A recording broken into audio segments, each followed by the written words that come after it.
પહેલાં આપ તમામનો ધન્યવાદ. અને રાજકોટમાં આજે સોમવારના દિવસે વિદ્યુત રૂપે ચાર્જ ગ્રહણ કર્યો છું. હું અગાઉમાં પણ રાજકોટમાં રહી ચૂક્યો છું. લગભગ દોઢેક વર્ષ મેં અહીંયા પ્રાંત અધિકારી રાજકોટ ગ્રામ્ય તરીકે નોકરી કરી છે. તો રાજકોટનો નાનો મોટો અનુભવ છે. અગાઉમાં પણ લગભગ શહેરના તમામ ડેપ્ટી કલેક્ટરના ચાર્જ ઉપર પણ કામ કર્યું છે. મને આશા છે કે આ તમામ અનુભવ અત્યારે કલેક્ટર તરીકે આ ડિસ્ટ્રિક્ટનો એડમિનિસ્ટ્રેશન કરવામાં મદદગાર થશે. અને આ તમામ ગ્રુપ સારી સંખ્યામાં આવીને અહીંયાનું આપણે રાજકોટની રિપોર્ટિંગ અને મીડિયાની એક્ટિવિઝમ બધાને ખબર છે. સારી રીતે આનો જે પણ વિકાસ થાય, જે પણ પોઝિટિવ વાતો હોય, જનમાનસો સુધી પહોંચે આ જ અપેક્ષા છે. સાહેબ, ખાસ તો લોકમેળાને લઈને જે વિવાદ ચાલી રહ્યો છે, ખાસ તો રાઇટ ધારકો જે છે તેમનો એક વિરોધ છે કે એસઓપી હળવી કરવામાં આવે, તો ખાસ આ બાબતે આપનું શું માનવું છે? કારણ કે 2 મુદત પછી પણ એક પણ ફોર્મ જે છે એ ભરવામાં નથી આવ્યું, શું કહેશું? મેં આજે જ ચાર્જ જોઈન કર્યો છે. આજે આપણે ચર્ચા કરીશું કે અત્યાર સુધીના ડેવલપમેન્ટ કઈ રીતના રહ્યા છે અને ફ્યુચરમાં કેવી રીતે સરકારની એસઓપી માનની હાઈકોર્ટના પણ અગાઉના ઘણા બધા નિર્ણય છે અને આ તમામને કોઈ પણ નીતિથી બાંધછોડ નહીં કરીને અને મેળાને કેવી રીતે આપણે એક્ટિવલી સારી રીતે, કારણ કે આજે મેળો જે છે આ આજુબાજુના વિસ્તાર માટે ખૂબ જ લોકપ્રિય અને એન્ટરટેનમેન્ટનું સાધન પણ છે. આપણે ડિસ્કશન કરીને આવી રીતે કોઈ એક નિષ્કર્ષ ઉપર આવીએ કે જેથી તમામની જે અપેક્ષાઓ છે આને પણ મહદઅંશે કેવી રીતે આપણે આવી શકીએ છીએ અને એસઓપીનું પણ કેવી રીતે પાલન. સર, ફોર્મને લઈને રાઇડવાલી પણ બોલો. જેને જરૂર પડશે, જે પણ ડિસિઝન મેકિંગમાં જે પણ કન્સલ્ટન્ટ સ્ટેક હોલ્ડર્સની જરૂર પડશે, આ તમામને જે જરૂર પડશે તો ચોક્કસ બોલાવવામાં આવશે.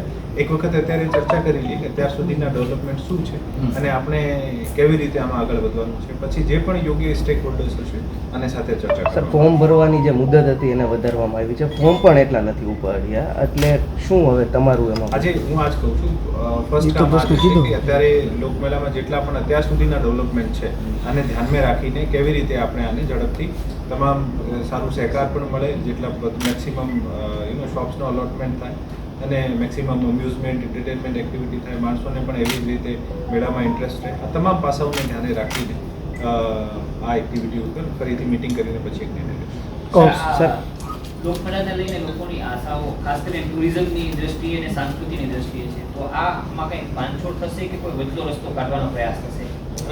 It's too early to say, because હજુ મેં એક પણ લોકમેળાની મિટિંગ નથી લીધી. આજે જસ્ટ આપના સમક્ષ આપણે મને પ્રશ્ન કર્યો છે. મેં આજ કીધું, આપને ફરીથી હું રિપીટ કરીશ કે અત્યાર સુધીના જે ડેવલપમેન્ટ થયા છે એક વખત જોઈ લઈએ અને પછી આના અનુરૂપ જે પણ યોગ્ય નિર્ણય હશે કરવામાં. સર, રાજકોટમાં આપ રહી ગયા છો, કાર્ય કર્યા છે, હવે ફરી રાજકોટમાં આવ્યા છો, પ્લાનિંગ શું છે રાજકોટ માટેના? રાજકોટમાં ઓલમોસ્ટ તમામ પોઝિશન્સ ઉપર મેં કામ કર્યું છે અને રાજકોટમાં લગભગ મેં 1.5 વર્ષ જેવું કામ કર્યું છે. આમ સૌરાષ્ટ્રમાં મારી ત્રીજી પોસ્ટિંગ છે. રાજકોટમાં લગભગ દરેક સેક્ટરમાં ખૂબ જ પોટેન્શિયલ છે અને આપણે દરેક સેક્ટરમાં કેવી રીતે આસ્પેક્ટ્સ જે છે આમાં ઇમ્પ્રુવમેન્ટ લાવી શકાય. ખાસ કરીને જે છેવાડાના માણસો છે, આપણા ગામડાના માણસો છે, જે વંચિત છે, જે ખરેખર જેને વધારે જરૂર છે સરકારના અટેન્શનની, સરકારના ધ્યાન, આ તમામ આસ્પેક્ટ ઉપર આપણે કામ કરીશું. ચાહે આ હેલ્થ હોય, એજ્યુકેશન હોય, ઇન્ડસ્ટ્રીઝ હોય, તમામ પણ સેક્ટર્સમાં સોશિયલ સેક્ટરની સ્કીમ્સ હોય, આ તમામ સેક્ટર્સ ઉપર આપણે કામ કરીને ખરેખર એક જે ગામનું ગરીબ માણસ છે, આ ગરીબ માણસને પણ એવું ફીલ થાય કે સરકાર આપણી માટે કામ કરી રહી છે. આ દિશામાં આપણે કરતા રહીશું. કામોમાં ડિપેન્ડ કરે છે કે અત્યારે આપણે કઈ વસ્તુની પ્રાયોરિટી આપવાની જરૂર છે. અમુક સેક્ટર્સ જે મારા ફેવરેટ છે, વર્ષોથી ફેવરેટ છે, હેલ્થ, એજ્યુકેશન, આ ઓબ્વિયસલી રહેશે જ પ્રાયોરિટી. પણ એક ડિસ્ટ્રિક્ટની નીડ હોય છે, જેમ રાજકોટ એક ઇન્ડસ્ટ્રીયલ ડિસ્ટ્રિક્ટ છે, તો ઇન્ડસ્ટ્રીના પણ ધ્યાને રાખીને અમુક પ્રશ્નો હોય તો આપણે કેવી રીતે ઝડપી બની શકીએ, ઇન્ડસ્ટ્રીને કેવી રીતે સુગમ બનાવી શકીએ છીએ. તો જે પણ નીડ હશે, નીડ બેસિસ ઉપર રેવન્યુનો વર્ક હશે, કદાચ સપોઝ રિલે થઈ ગયો તો આને કેવી રીતે ઝડપ આપી શકાય. તો જે પણ ડિસ્ટ્રિક્ટની નીડ હશે, આ ડિસ્ટ્રિક્ટની નીડ ઉપરથી આપણે અને સ્પેસિફિક સેક્ટરને વધારે સમય આપીને કેવી રીતે કામગીરીને ઝડપથી આપી. સર, જે જમીનો ઉપર હોય અથવા તો જે જમીનોને મુક્ત કરવાની હોય એને લઈને શું કરવું છે હવે? બિલકુલ, ગેરકાયદેસર બાંધકામમાં તો આપણી પોલિસી નો નોનસેન્સની જ હોવી જોઈએ અને જ્યાં પણ મળશે, જ્યાં પણ ધ્યાન દોરવામાં આવશે અથવા અમારા દ્વારા પણ પ્રોએક્ટિવલી આને બધાને આઈડેન્ટિફાઈ કરીને અને ખરેખર આને દૂર કરવામાં. સાહેબ, ખાસ તો ચોમાસું નજીક છે, રાજકોટ જેતપુર હાઈવે જે છે ત્યાં પુલનું કામ ચાલી રહ્યું છે, અનેક જે લોકો જે છે વાહન ચાલકો મુશ્કેલી ભોગવી રહ્યા છે. તો ખાસ આ કામમાં ઝડપ આવે એ માટે ખાસ શું પ્રયાસ કરીશું?